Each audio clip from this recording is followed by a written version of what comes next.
Yo, what is good, YouTubes? This is your boy in the NYC. It's me, Ray, and this is the EDCC, that is the Everyday City Carry. This episode has been a long time coming. I wanted to have this guy on for a while. This is Ed from BRS Evolve on the show tonight. How's it going, buddy? Good, man. Thank you for... Cheers to you, my friend. Yeah, to you as well. Thanks for letting me be on your podcast.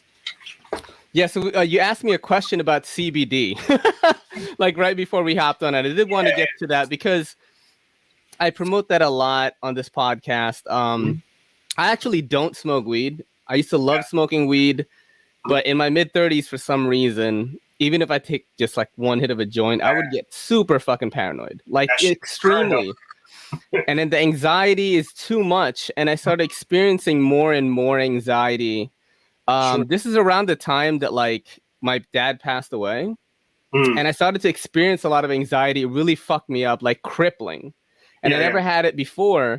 I started CBD about 2 years ago, and like I have no anxiety at all, no social anxiety, like nothing. I'm talking to people every day at my CBD shop, and it's completely gone. Yeah, I've gotten into fitness. I lift every day and like no soreness, none of that. And that's all from CBD. I don't take anything else. So I have friends who run a Magfa certified farm for hemp flower. Yeah. And they are up here in Maine. And they're really super kind folks. And when I had a problem with my neck, they were giving me, you know, like a thing you like rub it on like a cream. Yeah. And yeah, I have to say, pretty freaking effective, not for nothing. Yeah. So I'm a big fan of it, and I think there's a lot of benefit to it. Yeah, for sure, man. Inflammation, bringing down inflammation, the number one thing the CBD does. Yeah. And hemp flower, if you were to smoke, you know, marijuana and like, who am I to judge? If that stuff makes you paranoid or like, you know, or you're like just smoked out because like you're an older dude or whatever. Yeah. The CBD, you know, smoking hemp flower is not going to get you like jazzed up. I mean, so you get the benefit, but none of the drawbacks. Psychoactive. Yeah. I smoke CBD. I would say at least one joint a night, or half. I split one with my girl usually right before we go to sleep. And it's just this super relaxing thing, helps me wind down, and then I just like knock out. And I'm not like groggy in the morning, you know. No, it's really changed my life, dude. And I'm not just promoting A-list CBD, you know, shout out to A-list CBD, but guys that are having a problem with anxiety, that's like literally almost anyone. Sure. Fucking try it. Like, what do you got to lose? It's like you're either going to try CBD or what? Like take Xanax or something? Like, I mean, you know what I mean? Like, I'd rather, you know, try hemp first, right? But it's really good. To take any type of medication. I mean, look, when it comes to stuff that's like, if you break your arm and shit, you'll run right to the doctor, you know? Yeah. But if your head isn't right, most people, they don't go and get things that they need or talk to people or whatever, because there's like a stigma, you know? And I think that's kind of nonsense. It's just, you're just taking care of your body and your mind and yourself, like this whole picture. And if the CBD is helpful to you, or if you turn somebody else onto it and it helps them, I think that's a great thing. So I wouldn't begrudge anybody anything that helps them. Yeah, it's definitely worth a try. You know, it's a very low cost of entry. It's not super expensive or anything like that. You could pretty much find it almost anywhere online. And if you fucking have any questions, just hit me up. Yeah, I ship it anywhere in the US. Priority, just hit me up on the DM on Instagram or hit up A-list CBD.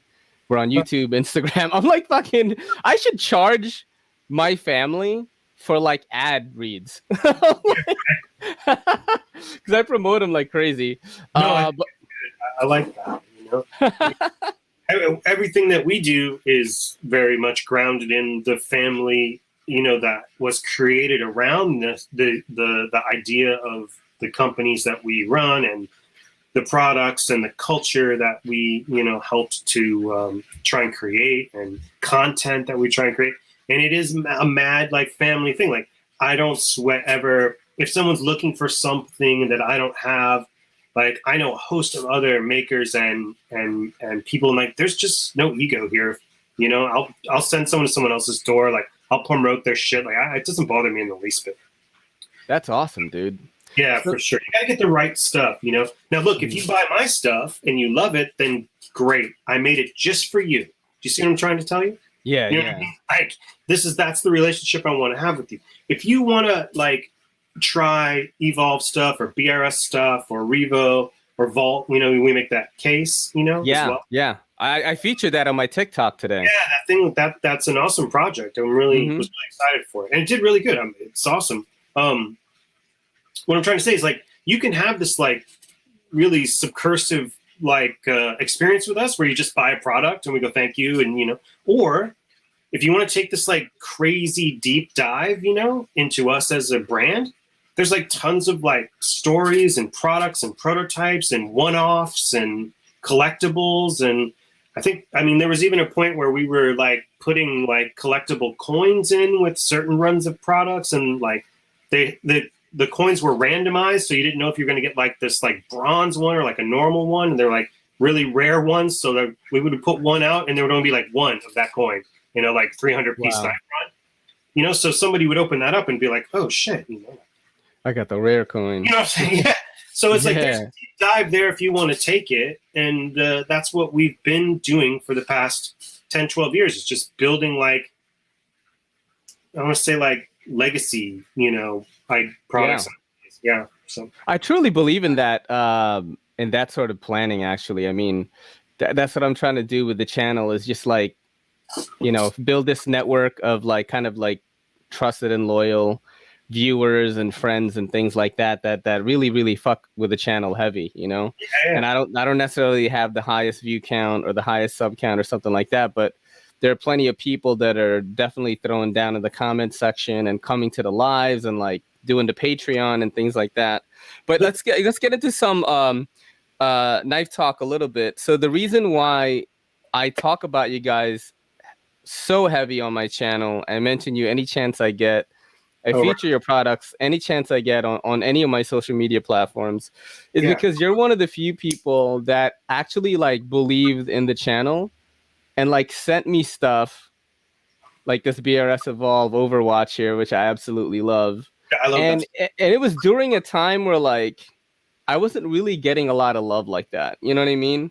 Yeah. And but you know, the guys who are really in it, you know, and like maybe they're ahead of the curve a little bit, you know, as far as like their style, or maybe they haven't caught on like in the moment. Mm-hmm. Like I have found with social media partnership that them dudes work, and a testament to you, you might work 5 times as hard as somebody who thinks they've got it. You know what I'm saying? Yeah. So you just get a lot more good quality interaction. Like you said, like your audience may, let's just say, just for simple math purposes, you have 50,000 followers, right? Yeah. But if they're 50,000 engaged followers, it's better than 200,000 followers. Yeah. Yeah, for sure. Kind of like that philosophy. And that's why it was so easy to identify your channel and the engagement, and, you know, like just you and I have stuff in common. So it was easy, you know, like that type of shit. Like, you know, so. That's awesome, man. Thank you for believing in what I'm doing, man. You know, how did you get started with Blade Runner Systems? Blade Runner Systems, for you guys that don't know, big into the Bali world, like absolutely massive. And that was the first knife company you started? Yeah. So me and Lawrence, my partner there, there was like this kind of product gap, you know, where we were like, oh, you know, I really like flipping butterfly knives. I really like Balisongs. And like there was like one product to get that was like kind of like the gold standard, you know, for flipping, and that was the Benchmade 42.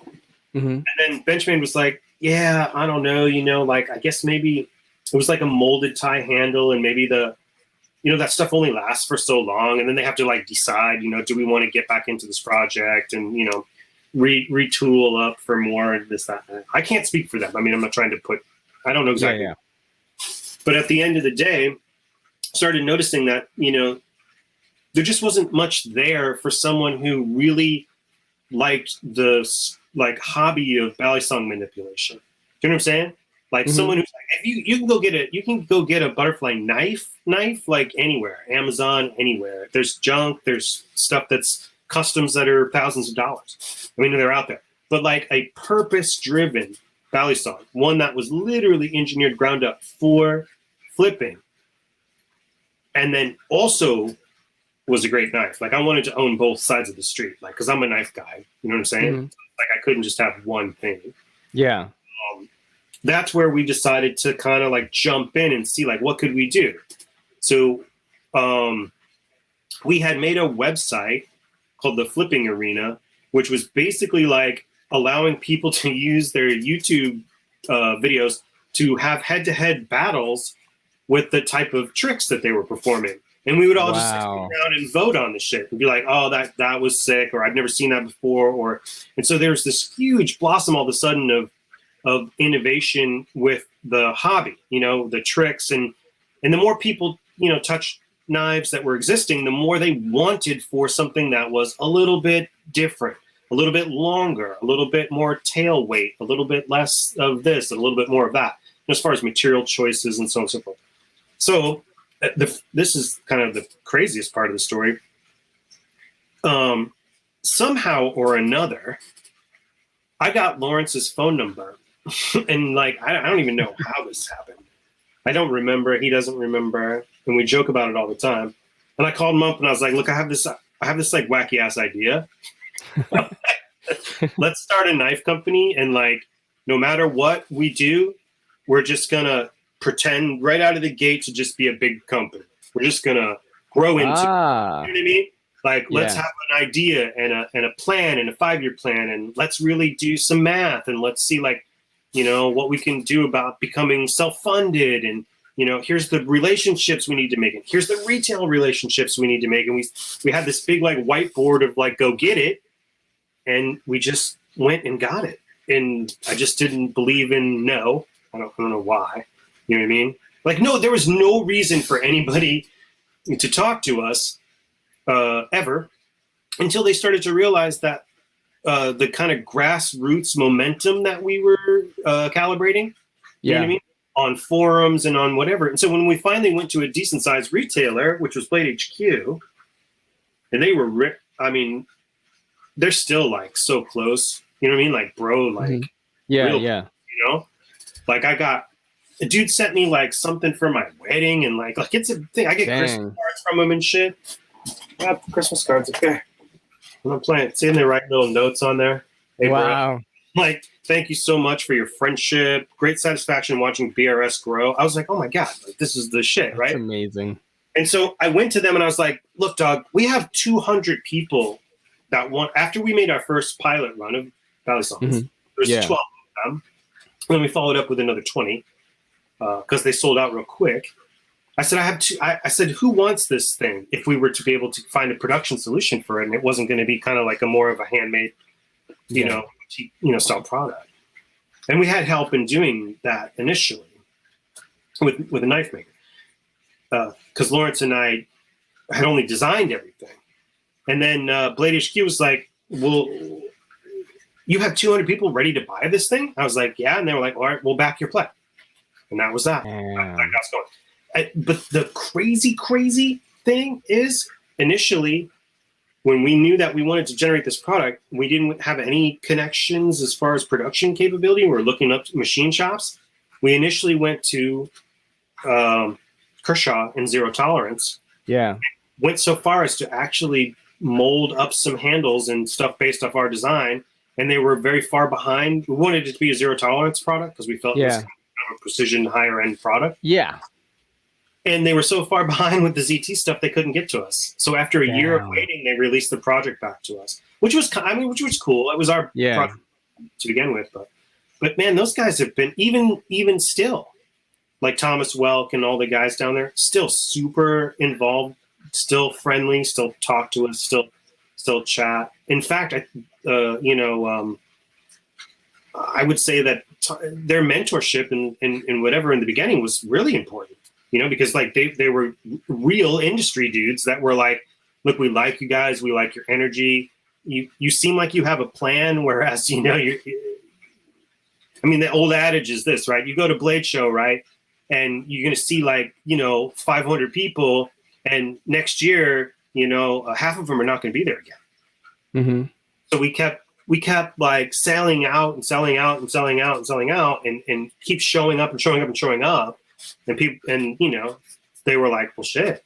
Like, yeah. What else Yeah, can you do? Yeah. What else can you do? Which is cool. So that was a cool thing. And that was kind of the ethos of how we started. I asked Lawrence to come on board, and because I had identified his scope of talent by working with him on the Flipping Arena, you know, website. And then from there, we just kept making them. Came out with the Alpha Beast first, then Replicant, then Bare Bones, and now several iterations of those products and special runs and so on and so forth. And now we're platforming into Hybrid Replicant, Nexus, an aluminum channel, Bare Bones. I mean, like, so we keep adding, you know, we're not just like sitting on it. You know what I mean? We're just keep working it. So that's sick, dude. Did you did the website stuff? Did that really like take off, or how long ago was that? Oh my God, I'd have to say that was probably 2008. 2008, so like almost 13 years ago. Yeah, man. Yeah, that's crazy. So there was no going viral at the moment, but then you kind of went viral. Yeah, I think so. I mean, we've been on TV. We've been on Tosh.0. We've been on. Yeah, we were on. There was like a cop procedural show that we were on. I'm blanking on the name. I'm really sorry. God, I feel bad about that. But Alicia Johnson, the actress, was a fan of BRS, and so they got with the prop people, and they were like, "Can we use your knife in the show?" And I was like, "All right."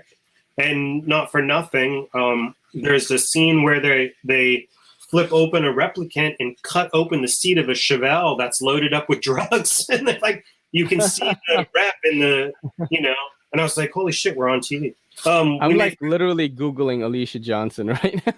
Yeah, she was in that. God, Blind Spot was the name of that show, maybe. Oh shit! What, for real? Yeah. I can't remember the episode name that we were in, but yeah, we were in that. So yeah, I mean, there's some viral elements to what we're doing. Oh shit! She's the blonde girl. Yeah. Oh, I know this girl, man. You know where I knew her from? Because I'm such a dork. Critical Role. She plays Dungeons and Dragons with Matt Mercer and all those guys on Critical Role. I'm all over the map. I like modular synthesizers, dirt bikes, guns, Dungeons and Dragons. Like, is it Ashley Johnson or Alicia Johnson? I'm sorry. Gotcha. Yes. Okay. No, but dude, you know, I totally feel you on, and I've been thinking about this a lot lately, about like my growth and stuff on YouTube and social media is like, I am kind of like not in one single group, right? My interests are not in one group. So like they say when you make content, you got to make content about the thing that you absolutely love doing the most, right? But there is not one fucking thing. So it's so hard. Knives is just one thing, right? I'm very passionate about like playing the video game Monster Hunter. I've been playing it since the PS2 days, and I'm playing it every single day right now. I fucking love movies. I watch like hundreds of movies a year. I want to say almost 1,000 movies a year, probably. I love movies. I love podcasts. I listen to at least fucking 20-30 hours of podcasts a week so I could get better at podcasting. I podcast with my girl every Sunday on Patreon. Yeah, it's like, so it's like, I thought I was talking to my girl and I was like, yo, why do you think, there's the growth is like not as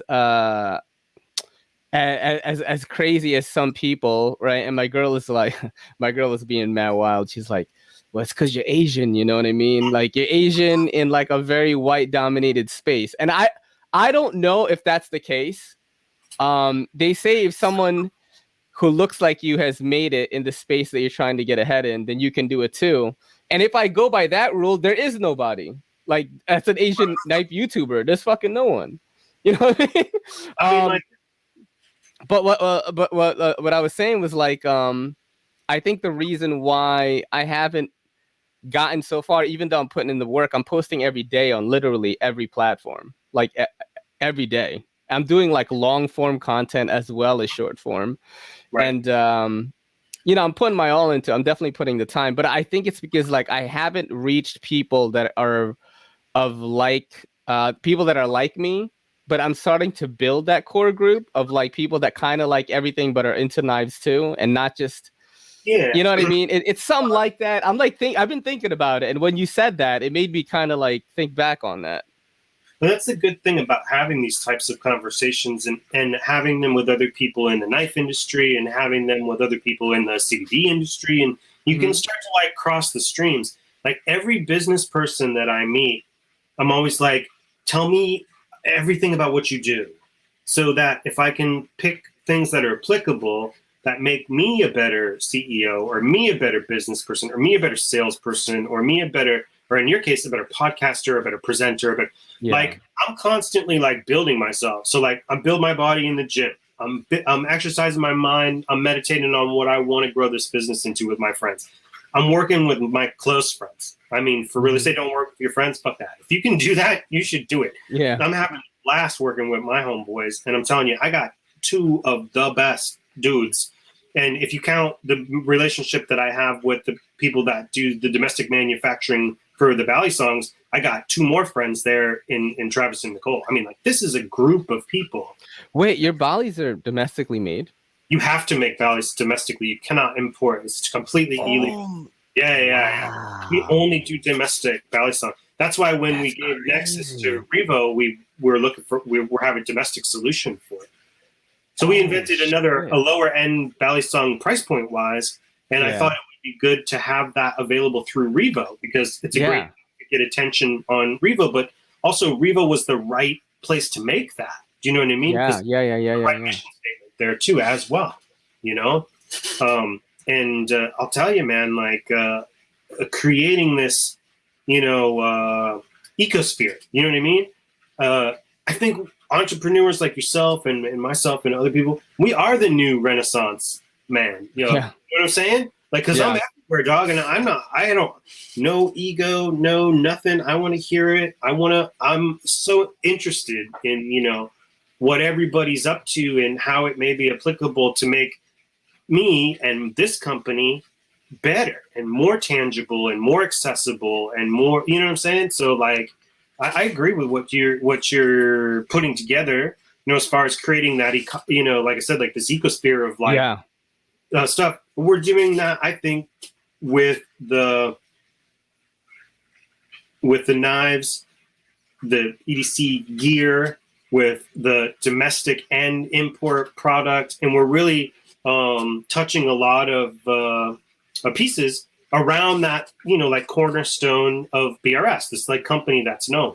So we get to like branch out and do these other like special projects, but they all really fundamentally come from the same core group of guys who are all have a very similar ethos. We just want to like give people like the best shit that we can possibly build them for the right price without any bullshit and no nonsense and stuff that's meant to be used. And, and if we, if something's wrong, then we sort it. Like we want to be those guys, the guy that you would want to touch up against if you had a problem, or if you were looking for a product or you wanted to, be taken care of a certain way, or you want to go someplace and be very granular and speak the language of like, I want to talk to people that know about Balisongs. Well, that's us. So come talk to us. You know what I'm saying? Yeah. So it's just, it becomes like I'll put it to you this way. The greatest thing that BRS ever bought me, with all the, like, everything that we have done, is freedom. That's it. Like, I'll work myself to like absolute dust to keep that. Because like that freedom is so key. So like, I don't blow customers off. I don't like go like, well, you shouldn't have done that because now I can't give you a warranty, and like, don't, adjust the pivot. Oh, fine. Okay. You know, we have no disclosure like any knife company. Like if you totally maul this thing, I might not be able to help you just to protect our ass and shit. But like mostly just hit me first. You know what I'm saying? Let me give me the right, you know, to look at it and see like, is this my bad or your bad, or how can we resolve it? You know? Yeah. And like, it's just a much better way to be close to everybody that does the business with us, whether it's, you know, like I said, this surface level customer that bought one knife, or somebody that was gifted one, you know, and hits me for, you know, like, hey man, like, do you offer a military discount? Oh, hey dude, yeah, yes we do. What do you got? What's up? How are you? And then all of a sudden, awesome. we're boys, you know. Like, I just kind of want to be friendly with everybody, you know. Like, that's like how I am usually. You know, I just want to let everyone know I respect everybody and all that stuff. I'm always trying to be like a funny, humorous guy. I felt like the knife community needed like a silly goose like type of dude. You know, I really love what you said about like freedom, man. Like, what do you mean by that? Like, did you mean freedom like financially, that you get to be creatively successful, or? It's not like I mean, it's a successful company. It's a successful. We're sold out of our Balisongs and have been for 12 years straight. So that means everything that we've built is completely out of stock. So we're building and growing and building and growing and building and growing. So there's that level of successes there, and I'm grateful for that. I'm not, you know, I can't. That's blessed, dog. Like, right? Dude. But what I mean by freedom is that, like, I decide what we do. You know what I mean? That's amazing. I decide what the direction is, and I can live or die on my own shit. I don't have to worry on whether or not I go to work for XYZ company and they take a dump, like, and I just lose my job. Like, this is on me and my boys, you know? And I think we're competent to guys, and we keep showing up, you know, to this, you know, space, and we just keep crushing it, dude. That's all. That's all there is, you know. You wake up every day with this like mantra of like, I know it sounds like so whack to be so cliche and be like, I'm doing something that I love, but like I love this because it's everything. It's a sense of pride for me, and I got 2 young kids, so they're like, BRS dad, and I'm like, yeah, boys, you know, like, that's sick, you know what I'm telling you, know, it's like going to a show and have somebody be like, thank you for your product. Or I've had people that were flipping butterfly knives and come to me and be like, dude, I was like bugging, I was like losing my mind, and then I found flipping, and like I feel good, dude. And I'm like, good, you know what I mean? So it's that type of freedom that I can bounce around and do that stuff. BRS's and Evolve and Revo, they're everything from technical, you know, stuff about building and operating machinery, all the way down to an art project. Do you know what I mean? If you like, say you look at like a BRS knife, like I have a Alpha Beast right here. Yeah. Okay. Sick. But, I don't know if it's a little blurry, but can you see the Tang stamp? Yeah. Okay. But what you know, that font, it looks like graffiti, right? Well, here it is right here in my hat. I'm being yeah. Yep. Right. So why does that shit look like graph? Well, and why is graffiti our Tang stamp? Because I used to write graph. So it's like the most honest thing, right? I didn't like go out and be like, I need to come up with a correct marketing angle for my. I was just like, let's make it looks hip. This is what it should look like, because this is how I'd write it if I did it as graffiti. Yeah, you know, like the hashtag marks and all this shit. And, Yep. Like that's just dope. You know, it's just like an honest representation of us. You know, so that's been the best possible thing. I brought you. You have some stuff to show? I do. I have show and tell shit. Like, are you into that? Dude, let's do it, man. This is exciting right here. Cool. Give the audience a taste of what's coming up or what's currently out. That'll be very cool. I have a. I'll just make sure I keep talking. Okay, so I have the me, right? Yes. This one was a prototype one that had a black blade. Now I wasn't 100% in love with it, but I want to show you. Oh man, hang on a second. I gotta close some. What happened? I gotta close an app on my phone. That is the Ness, right? Yeah, the Ness, and it's the Ness thing. Hang on, I'm just trying to pull something up on my phone. Like I probably should have done this beforehand, right? I used that in one of my big giveaways. I think when we hit 2,000, which was like a while back, and I gave away a bunch of stuff. That was like one of the prizes. Oh, word? Yeah. People really wanted that one, man. They were like, I don't even, because the first place was just like a knife, and I do wacky shit on my giveaway. So the first place was like, I forgot which knife it was, but it was also like a dual screen smartphone. Which is like wacky for a knife channel to do. So the first one, it's a knife and some tech. And then the second place was kind of like around, I think it was like 5 knives around the price range of the Revo Revo Knives Ness. And everyone wanted second place. They were like, "Oh my god, like that's the prize I want." And it was a pretty cool giveaway. So I don't know if you can see that. All right, there's a lot of glare there. What is that?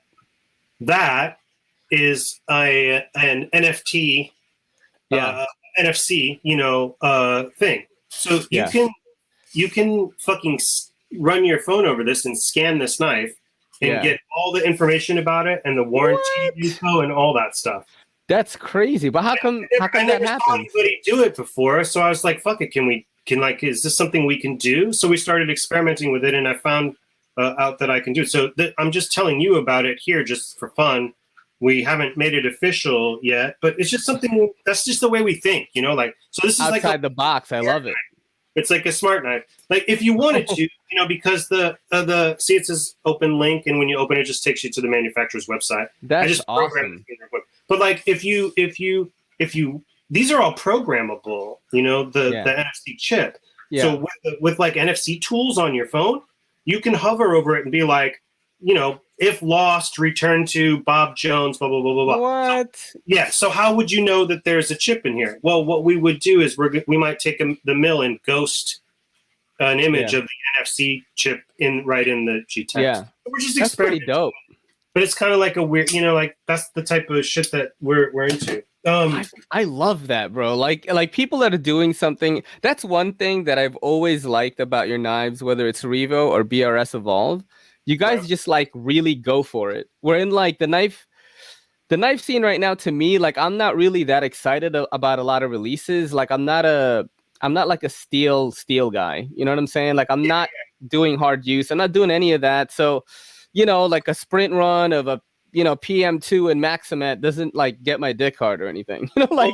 I'm just not into that. But when knives have a very dynamic design, a good action, good ergos, and they look different from what else is going on at the time, that's usually what I gravitate to the most. For sure. Well, we're like high fidget factor dudes because of the Balisong. Yes.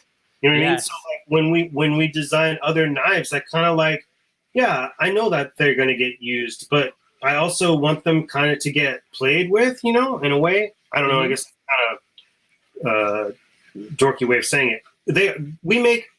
That's why when we did Revo and made folding knives, but we did Revo Journeys, which is like meant to be hard use camping gear because we all go outside. You know what I'm saying? So we have like these these gnarly fixed blades. You can check them out on the website, RevoKnives.com. Yeah. Use promo code EDCC. Oh yeah, definitely. But another thing, like we were talking about fidget factor, like I had a lot of people be like, I don't get it. And they would get this, they got this thing, we put this out and they were like, what? I have that. But it's meant to just flick it like a lighter. Check this out. Yeah. Bunk. Yep. It's like a front flipper almost. Yeah, it's like some crazy thing. And you can like open beers with it. And like, I don't know. You know what I'm saying? But it's a cool little knife, and it legit does not look like anything else. And it is a box destroyer. I cannot tell you how many boxes play with this fucking thing. So stuff like that. I posted this on TikTok, and people like it. So like with I do post knife content on TikTok. It's very difficult to do it, but I do post it on it every day. I've sort of gotten my formula down now. And man, like your knives do very well. The Overwatch, the Apache, the Apache. Oh, I have the gray I one. I was gifted this one by a viewer. Oh, that's awesome! Wow. Yeah, and I love it, man. I love it. Very cool knife. There's Yeah, these knives do very well on social media. you know, and like this too, it gives us a chance to we got with Tommy, the guy that we work with on Revo. He's our third partner in Revo, Tom. That guy's unbelievable. And I was like, hey, bro, I have this idea, this is an in-house, thing. This wasn't a collaboration knife. So this was the one that me and Lawrence, designed. And he said, hey, dude, I think we can do this like this kind of like herringbone texture in there and all that stuff. So the nice thing about, like I said, being in this like kind of like family atmosphere is like, I could call Tommy and be like, I have an Evolve project. And he's like, what are you up to, bro? And I'm like, well, I'm thinking about this. And he's like a massively excellent engineer, so it's like, I get to be able to do that. And then I get to work with him on Revo, and he gets to work with me on BRS and Evolve. And like, so it's pretty killer. And I think this knife particularly, is a little bit of a flex of just how we can make something pretty but different. You know what I mean? Yeah.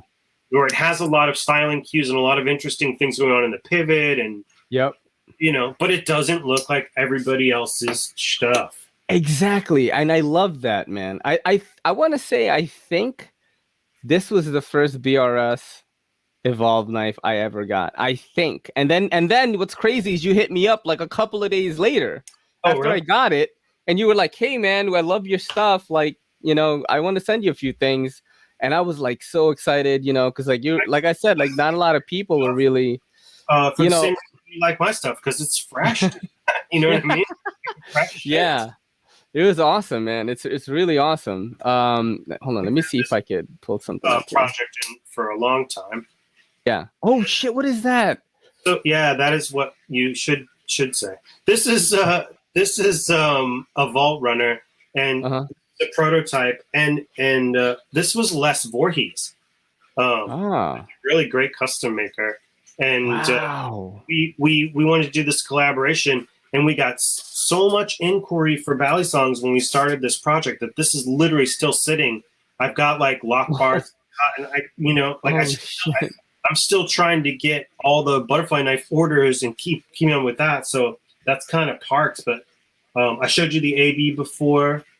This is a hybrid replicant, which basically is a replicant, but it has a tie, two-tie slab, which allows me to do like there's a deep stone wash on the bottom slab, and I can change these colors up. And I've never seen like your Balis in person or on camera like this.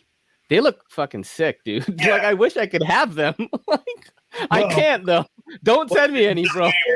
It's a New York thing. I can't have them in my house, yo. It's like, can you do the trainer type one? I probably could. Oh, that's awesome. Yeah, I probably. Dude, love it. Looks sick. You gotta try the trainer thing at the very least. If you, I know I'm Filipino, bro. Dude, you're Filipino. You can't do a bitch. Yeah. You got to get a real one. I mean, I've tried before. Like, I know how to do the the 1, 2, 3 and stuff like that. I'm not like crazy. Yeah. So when it comes to the trainer one, you can be good to go in your state. But this one is actually channel. So it's not a sandwich construction, but it's a single milled piece of 70-75. And then we do, even if we're doing a trainer, we still do 154, heat treated. You know what I mean? Yeah. We want this to be as close to your main as the live blade. So like for us, like if this is going to be a trainer, it's got to perform, behave, balance, and feel almost exactly like the live blade. And sometimes that's like, you got to really put some work in to get there. We have done so many weird things over the years.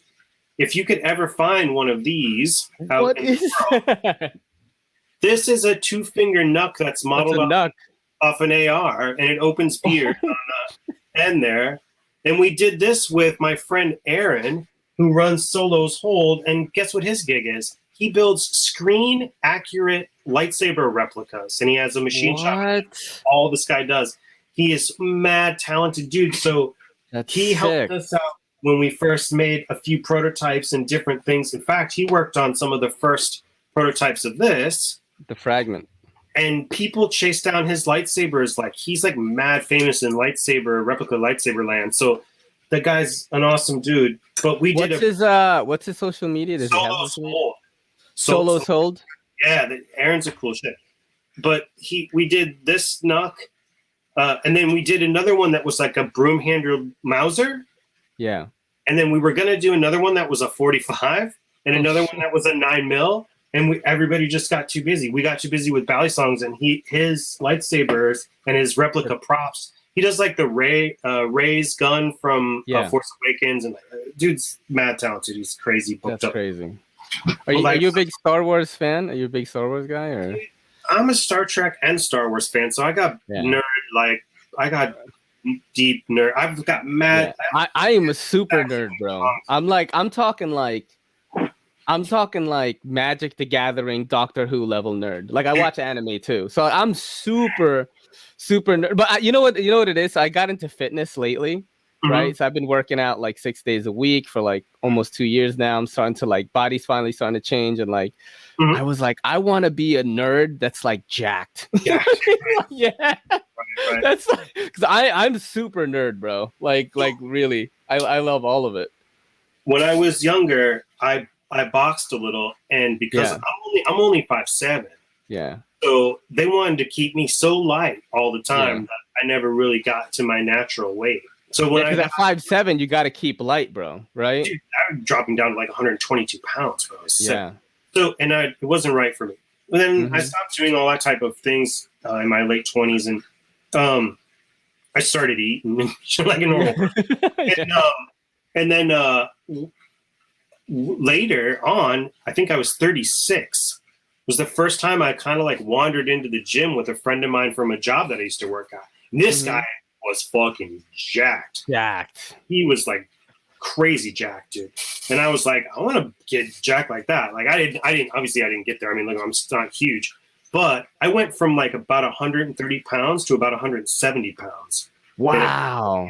So I put a lot more on, and I'll tell you, I felt better for it. And I felt like that was more my natural body size and weight. So if you're starting to like work out and grow, stick with it, dude. Stick with it for sure. Oh yeah. I use this thing right now. I'm going to show you. I don't go to the gym or anything. My girl gives me a routine. She was a personal trainer at Equinox. So like, she's like, do the, cause like, I'm like, look, I fucking hate people. I'm not going to the gym. I want to do everything at home. And then we bought this. This is a power block. Oh yeah. It's an adjustable dumbbell. It goes up to 90. Yeah. And I have 2 of them. And I just do like, I lift weights. I do like body weight shit. Yeah. And it's really fucking working. And very effective. Let me show you something real quick. Sure. This is my inspiration right here. So this guy in the red shirt is my oldest brother. He's 48 years old. Oh no shit. Yeah. He runs an American Ninja Warrior. Oh my god, that's awesome. So I'm like, that is the blueprint. If he could do it and he was as skinny as me when he was 18, that means I can do it too, you know? He was actually skinnier than me when he was 18. He was like 100 pounds. I'm like 145 right now. So way earlier, honest to God. Me too, dude. Me too. And like working out, like I always tell people this. Like I have buddies, you know, even in the knife community or outside of it, they're like stressed out or like they just burnt down on stuff, and like work out or something. Like really run around for like 2 blocks. It really does help. And you'll feel so much better. It does. Yeah. You know, have you met Lawrence before, my business partner? No, dude, no. I don't know anybody, bro. You gotta hang out. Like I'll come down there and we'll hang out. That cool. Lawrence is strong as fuck. That kid's been shit. He was at one point he was running, doing jits and boxing. Like that's amazing. That was like his day, as well as doing all the work that it takes to do this stuff. Yeah. He was going for it, and dude, I'm telling you, dude, that dude's fit, dude. He's a good dude, and he's strong as fuck. But the I got to a point before COVID where I pulled a 405 pound deadlift. Wow, that's crazy. And I did it at 160 pounds.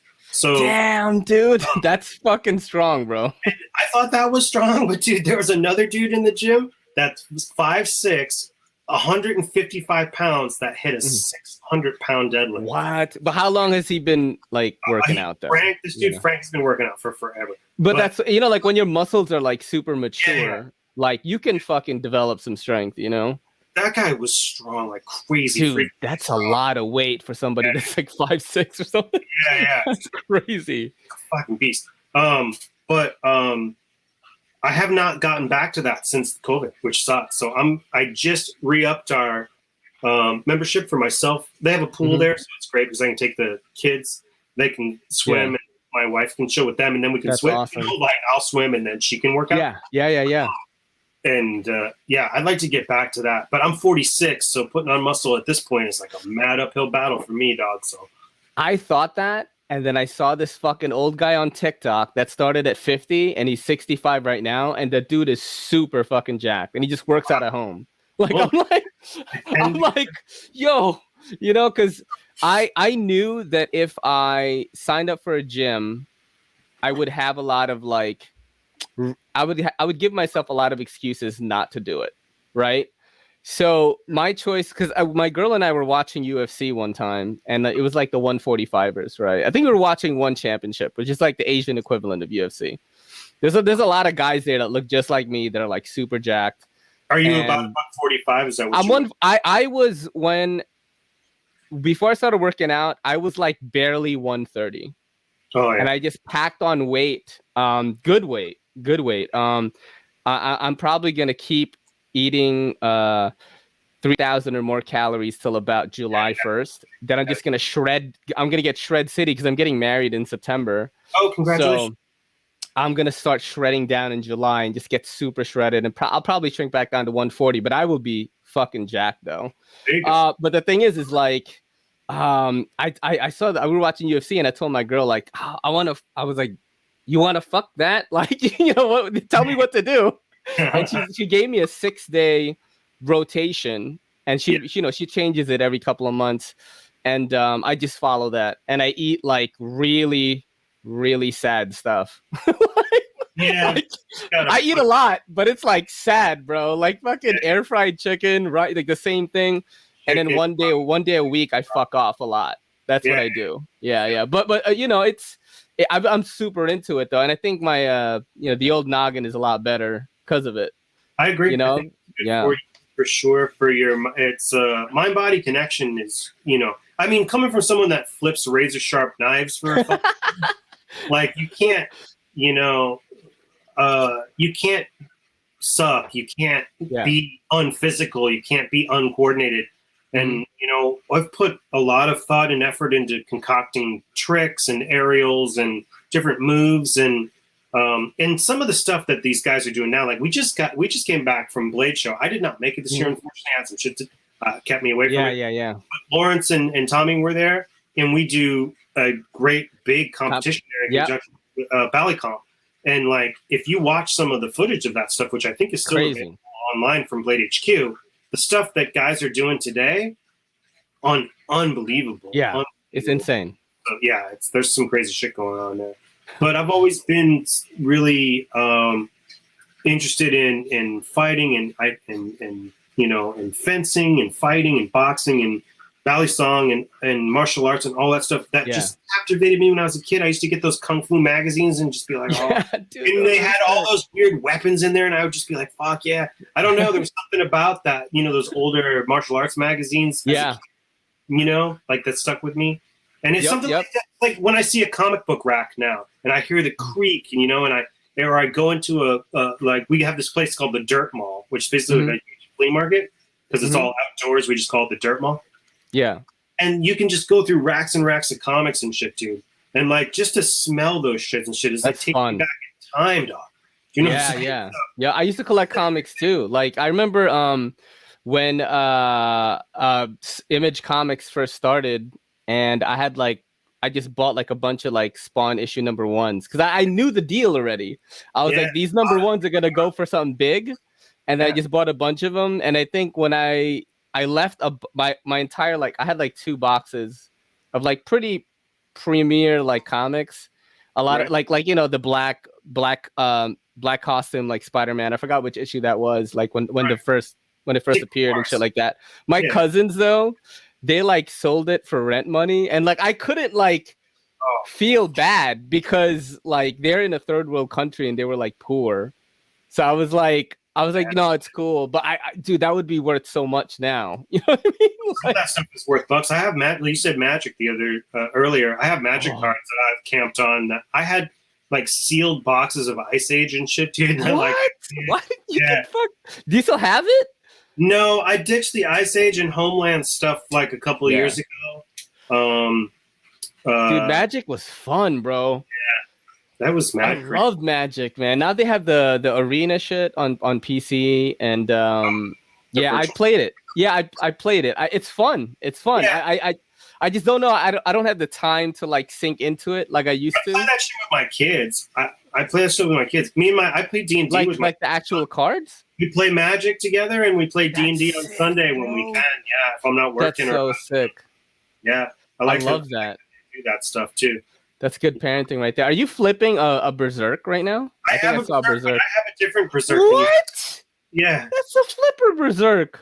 It's a flipper Berserk. What? I wanted to show it to you. It was the last piece I brought out. Oh my god. Dude. But we're trying.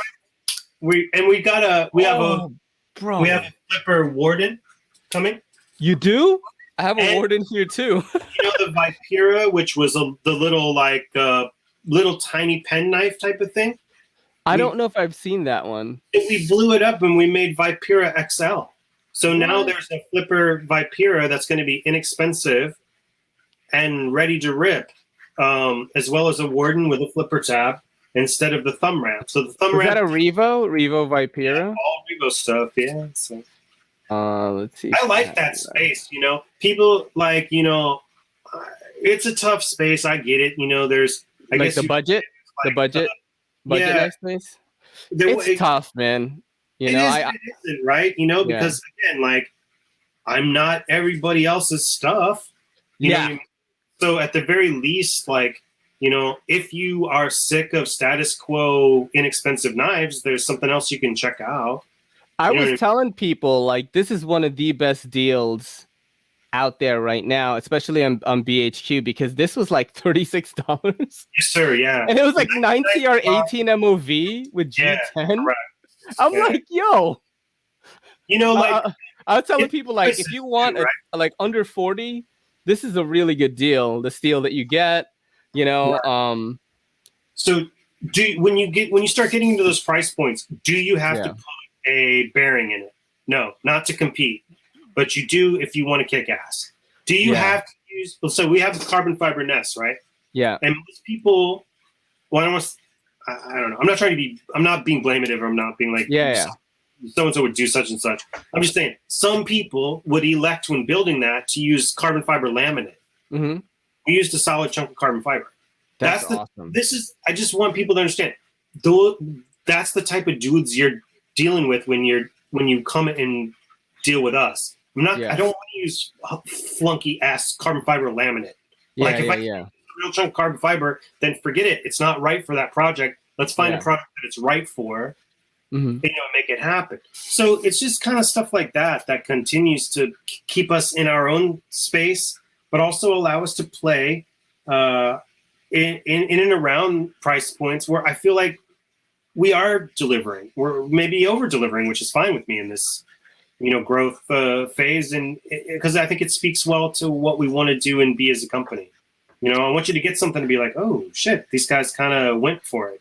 Like you said before, like every time when you're feeling one, you're like, okay, maybe you're not in love with the nest. Maybe you're as a knife guy, you're like, I don't like that. Now I think you should try it and grab it because the ergos on it, I think, are some of the best. And they're really fucking good, bro. They're really good. A lot of people that I've talked to that have one or have handled one were like, the ergos on that are like phenomenal. And a lot people of should really 100%, for sure, right? And you can tell. And when you land on the thing, even if it's not for you, I still want people to be like, well, they fucking went for it. You know what I mean? Exactly.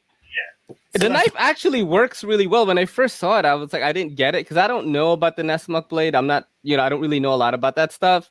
And then I received it, and then when I did the unboxing, I was like, holy shit, this thing is crazy. Like it's really odd looking. And everyone in the comments was like, bro, that's sick. That's the Nesmuk blade shape and all this stuff. And I was like, oh shit, there's this whole thing behind it.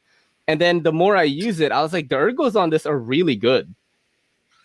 Yeah, I'm glad. That's because that knife, not only is it about, being a Nesmuk and bringing it into that form factor, but that knife is a lot about ergos. And what is that?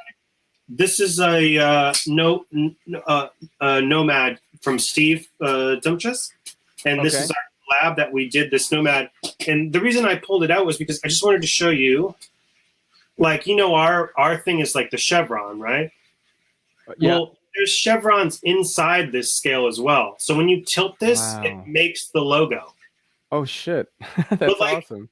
Who else is going to, like, go that deep, It's like not a lot. Definitely not a lot, man. We're just trying to do, really interesting styling cues that speak to us. Even when we collaborate, like this is Steve's design, but putting our chevrons in there, not like grandstanding the knife all up with our logo, but just, doing simple logo placement.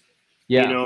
Just like trying to be kind of more sterile and really, being true to what the people we collaborate with did. We've collaborated with Elijah Isham, we've collaborated with Tough Thumbs, we've collaborated with Gav Koo. I mean, like, those were guys that kind of came up and arguably have grown in popularity in tandem with us. You know what I mean? Like, so they were dudes that were like, we were meeting at shows and seeing all the time, and we've sold through that stuff now. But I'll tell you, one of the greatest joys, other than, like I said, earning my freedom to like do this as a vocation, was writing those dudes fucking commission checks for their designs. That's awesome, awesome, man. Where I was just like, yes, man. Like, not only am I making something that is growing and providing and is a living, working, breathing thing, but now I'm also able to go back to my friends and dudes that we met at shows or people whose work I admire and be like, hey, man, we can really do something. We can do something together. We've got that type of juice now. And the manufacturing relationships are there and solid. Like I said, the domestic ones we have, the fact that we're doing more in-house stuff domestically for Revo, the fact that we have excellent overseas relationships, and it's a global market, so we manufacture globally. You kind of have to do that to ding some of the price points that we're planning for Revo and stuff. But even the relationships that we have over there, extremely strong. Like, everything is positioned for us to continue to turn the volume up as people identify with the brand, grow with the brand, start to enjoy it, start to see the product offerings that are there, start to give us more dialogue and more feedback on what they want to see. Because again, I'm not like, I build this, and if you don't like this, then hit the road. I'm like, I build this, but what do you think? Like, what do you want to see? You want to see one without a flipper tab? Do you want to see, I like multiple iterations of some of these products. I don't mind. I'm not afraid of inline changes. So if we're in a production run, but we can make an inline change, we might do something and come out with, go like, oh man, people have been saying they really want my Carta. And then I'll get on the phone and be like, listen, can we take the initial handle scale or what you have machined, stack that. We'll take those, we'll find a retail solution for them, and can we replace them with 500, 600, 800 pieces of micarta?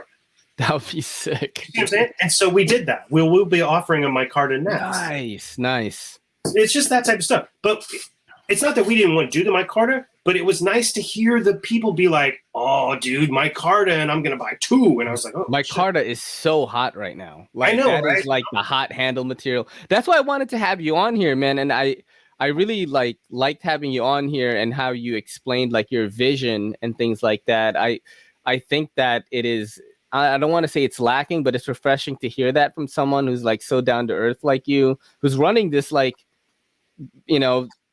all these successful companies, like knife companies, and like still super chill. And I just hope like my audience like will check you out. Definitely hit up BRS Evolve, Blade Runner Systems.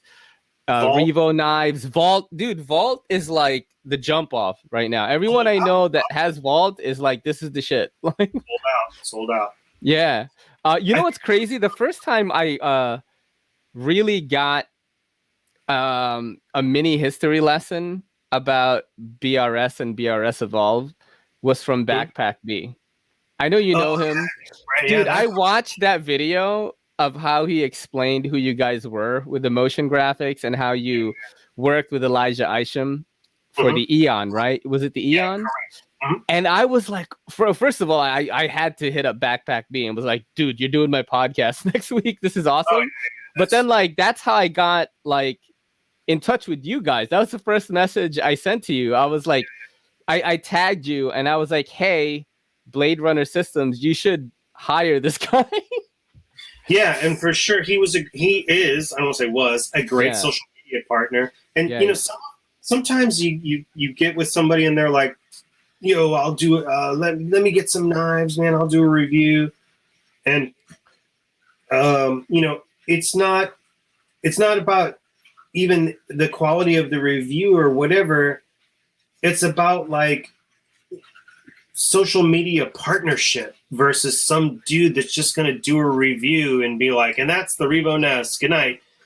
Like this, like, you know what I'm saying? Like, I'm talking to you now, but like, we talk, dude. I'm like, what? Yeah. You know who else is good for that shit? I'm telling you what, right now. You know Levon from fucking. Oh, dude, I love Levon. Yeah. Dude, right? Yeah. I call him one of the knife YouTube elites. That's what I call him. But if you think about it, like Slicey Dicey, all those dudes, like these dudes are social media partners. Yeah. So like, if you say like, I want to do this and I want to be a reviewer and all that stuff, that's great, and that is one level. But if you want to be next level, you need to be a social media partner, and to do that, you need to start thinking about, hey, I have an audience here, and my audience is marketable. And I have something that you need. I have eyeballs. Eyeballs are a currency. And do you need to see more people, you know, be exposed to your product? Let's work together to achieve something there. Let's do a discount code. Let's, you know, put our audiences together and see what it creates for both of us. What is, you know, I don't ever bring I don't like anything that brings a single angle to the table. It seems like nonsense to me. Yeah. You're never really going to co-opt someone else's skills set if you're not truly like playing off one another. So you mean to say, let's just say like we were building a house, right? And I was like a master electrician and you were a master carpenter, right? We get together and we're going to build a kick-ass house, dude. Because you're going to do everything that you do real good. And I'm going to do everything that I do real good. And when you mash those things together, you get a great house with a great electric layout, perfect panel, backup generators, all the fancy carpentry you can do, all the excellent electric, work that I can do, right? But if I just show up to you and I withhold my skill set and I'm like, go promote my knife, and you go, here's the Revo Nest, that to me is falling flat, dude. It's just it's just a flat thing. Like, I don't even want that with my customer. Like I said, you can just buy the knife, but like, I'm encouraging you to check us out on a deeper level, because even if you want to hit me up and be like, here's a good example. I like to give examples, so it makes more point. Good. There's a girl who drew this picture of someone holding a rep, Bobby Brion, one of the flippers that are us, and it was based off a picture that she saw of him, who he took of himself when he got a gnarly cut flipping, and we turned these into T-shirts and stickers. That's sick, bro. You see what I'm saying? That is because sick. I want to empower her to do what she does awesome, which is draw and use the computer to draw and paint. Right? That's amazing. See what I'm saying? And so I was like, hey, look, like, you can do something for me. I can do something for you. Do you want me to promote your drawing? Do you want me to show people that you can draw? I have 50, 60,000 Instagram fans. Let's show them what you can do. Maybe it turns into something for you. You know what I'm saying? Like, it's got to be like that, dog.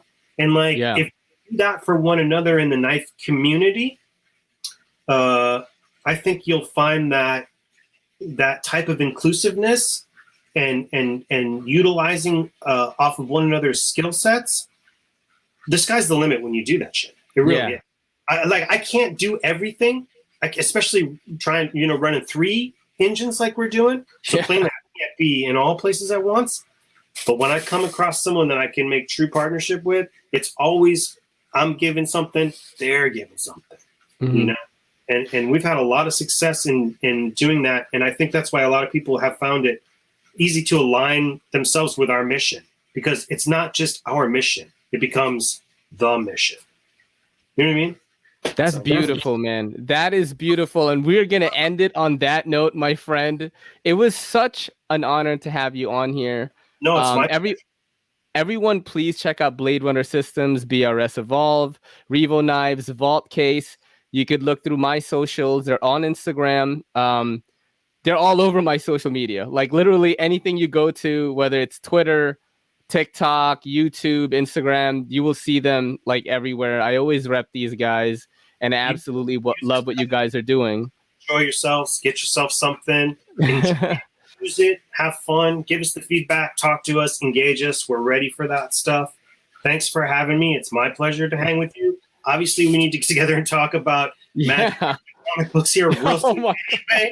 And I'd like to come down. You know what we should do? We should play a Magic the Gathering game with this other big social media knife girl. Her name is Little Fit Devil. She does guns and knives too. She was on my podcast 2 times. Dude, she is like amazing at Magic the Gathering. She just posted a bunch of Revo stuff. Yeah, dude, we should like play a game of MTG and like fucking shoot it as content. It'd be crazy. Is she in New York though? She's not, but like I'm trying to think of how to do it because like I'm getting into like Twitch and shit. Oh, we're gonna end with this. So like I've talked about this update on my channel on my live show this past Monday, but I have a lot of friends in the gaming industry and people that stream on Twitch and people pretty high up in like game companies that I've known my whole life. And they've always said like, if any one of my friends was going to make it as a Twitch streamer, I've always put you at the #1 of the list. Right. So one of my friends, I don't know where, sends me like $1,200 like to my Venmo for no reason other than like, hey, I want you to build yourself like a gaming rig and I want you to be streaming on Twitch like by next week. And like, so the channel is going to be streaming on Twitch, and that would be like a cool little project to have like maybe if we could just even just play digitally on Arena and on MTG Arena, and then like we'll have, I don't know if you could do 3-man games or not, I don't know, but maybe something like that, and then we just like shoot it as content would be fucking sick. Like, yeah, because we can talk knives and bullshit. Yeah, and I could like stream it on Twitch and stuff. And it's on Arena though. I can't use my Chroma Angel deck, and so I'll probably dude, and like little Carla is gonna kill us because she plays Arena every night, bro. Oh right. That's okay though. I'll get humbled. That's all right. But that just went into my head like once, like you said, like we talk about Magic. I was like, oh my god, we should play with Carla. But dude, we'll do it. But dude, thank you so much for doing this. This is your boy Ray, and this is the EDCC and BRS saying peace and good night. Yo, don't forget to hit that subscribe button, and don't forget to hit that bell icon so we can squad up in the comments.